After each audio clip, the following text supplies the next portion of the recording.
দাঁত দিয়ে টেনে ছিঁড়ে দিয়েছে। দাঁত দিয়ে টেনে ছিঁড়ে দিয়েছে? কে ছিঁড়ে দিয়েছে? ওই রাজা সাধু। বাড়ি কোথায়? বাড়ি ওই বেলপাড়া মুন্সিতলা। আপনার কে হয় যে যার নাক কাটা গেছে? আমার কেউ হয় না, পাড়ার লোক। আর যার নাকটা কেটেছে? আমার ছেলে হয়।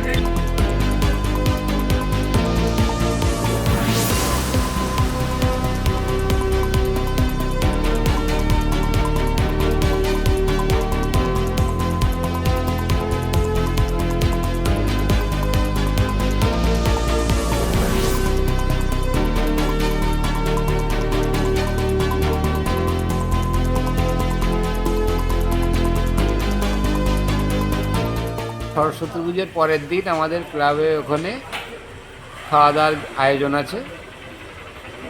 ব্যাপার হচ্ছে তার মাঝখানে যে ওই ধারে আমাদের ক্লাবের অপোজিটে ওই ধারে যে কী ঘটনা ঘটেছে আমরা সেটা জানিও না, দেখিও নি, কিন্তু ঘটনাচক্রে গিয়ে দেখি একটু মারামারি হচ্ছে। মারামারি হওয়ার পরে আমরা ওদেরকে ঠেকিয়ে দিই। ঠেকিয়ে এই রাজা বলে যে ছেলেটা, নাটায়ের ছেলে, একে আমরা বাড়ির ভেতর ঢুকিয়েও দিই। ঢুকিয়ে দেওয়ার পরে ওর মাকে বলি ওকে একটু জল টল দাও, খাওয়া দাওয়া করে ও শুয়ে পড়ুক, তারপরে সমস্যার সমাধান হয়ে যাবে। এইবার আমিও ওখানে স্পটে ছিলাম, আমি ওকে বোঝাতে ও যে ভেতর ঘরের আরেকটা দরজা আছে সেটা আমিও জানি না, পেছন দরজা দিয়ে ও বাইরে বেরিয়ে এসে ও যে আরেকটা গন্ডগোল সৃষ্টি করবে সেটা আমিও জানি না।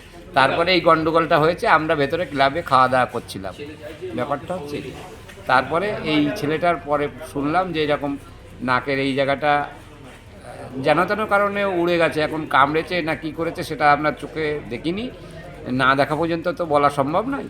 তো তারপরে হাসপাতালে নিয়ে এসেছি। তারপরে নাকে ওই জায়গাটা আরেকজনা কুড়িয়ে নিয়েও এসেছে, নিয়ে এসে ডাক্তারকে দেখিয়েছে।